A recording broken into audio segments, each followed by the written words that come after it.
Hello friends, welcome to another session. आज हम discuss करने जा रहे हैं तीन छोटे छोटे केस स्टडी कि हम कैसे एक्टिविटीज़ को क्लासिफाई करेंगे और कभी कभार कैसे आईसीआई हमें कंफ्यूज करने की कोशिश करता है कि ये एक्टिविटी कौन सी एक्टिविटीज़ का पार्ट बन सकती है। तो आइए फटाफट से डिस्कस करते हैं कि ये तीन केसेस के अंदर हम AS3 के अकॉर्डिंग कैसे इनको क्लासिफाई करेंगे between operating, investing and financing.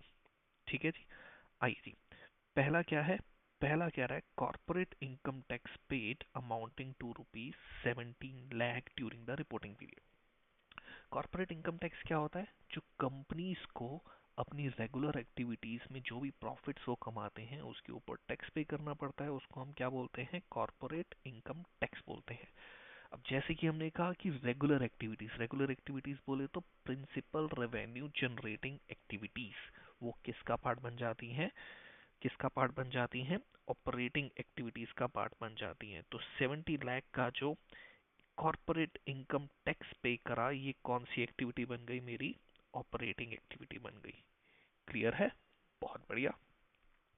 Next, बहुत ही ध्यान से कह रहा है payment of advance tax of ₹8,75,000। मैंने अपना एक एडवांस टैक्स पे करा। कितना? 8,75,000। आउट ऑफ विच, जिसमें से 75,000 पे करा towards capital gain on account of sale of asset during the reporting period. अब एडवांस टैक्स क्या होता है? इनकम टैक्स के अकॉर्डिंग हमें क्या करना पड़ता है? कंपनी को या इंडिविजुअल को क्या करना पड़ता है? साल की एक एस्टिमेटेड लायबिलिटी निकालनी पड़ती है कि टैक्स की मेरी कितनी लायबिलिटी बनेगी, और उसको हमें 4 इंस्टॉलमेंट में एडवांस टैक्स पे करना पड़ता है। टैक्स में आप पढ़ेंगे। तो यहाँ पर क्या कह रहा है? 8,75,000 का मैंने क्या करा? टोटल टोटल एडवांस टैक्स पे करा। टोटल एडवांस टैक्स पे करा, जिसमें से 75,000 75,000 किसके लिए था?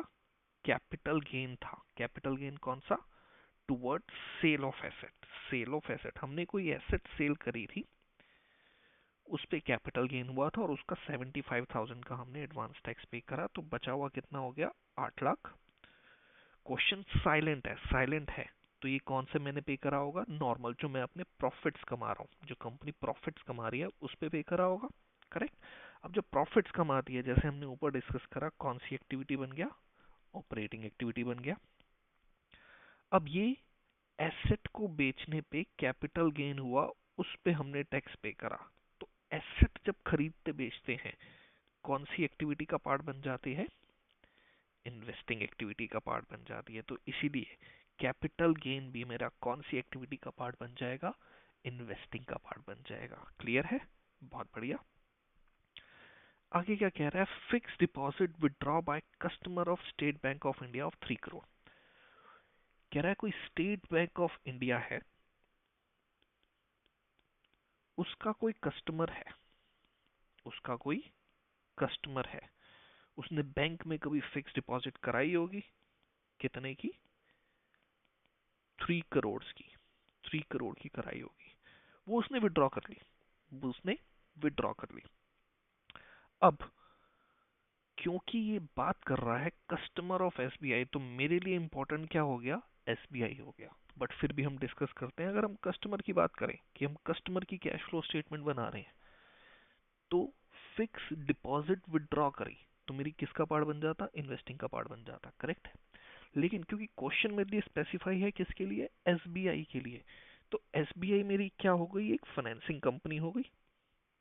फाइनेंसिंग कंपनी हो गई। अब फाइनेंसिंग कंपनी के लिए डिपॉजिट रिसीव करना और विड्रॉ करना, ये उसका किसका पार्ट बन जाता है? ऑपरेटिंग एक्टिविटी का पार्ट बन जाता है। याद है हमने डिस्कस करा था अपने समरी वीडियो में। करेक्ट। परफेक्ट। तो यहाँ पे अगर मैं कस्टमर पॉइंट ऑफ व्यू से बात करता तो इन्वेस्टिंग का पार्ट बनता, लेकिन एसबीआई है, फाइनेंसिंग एक्टिविटी है, इसीलिए किसका पार्ट बना? ऑपरेटिंग। तो एग्जाम में भी हमें किसके हिसाब से आंसर करना है? एसबीआई के हिसाब से आंसर करना है। होप क्लियर है? वंडरफुल। मिलते हैं अगले वीडियो में।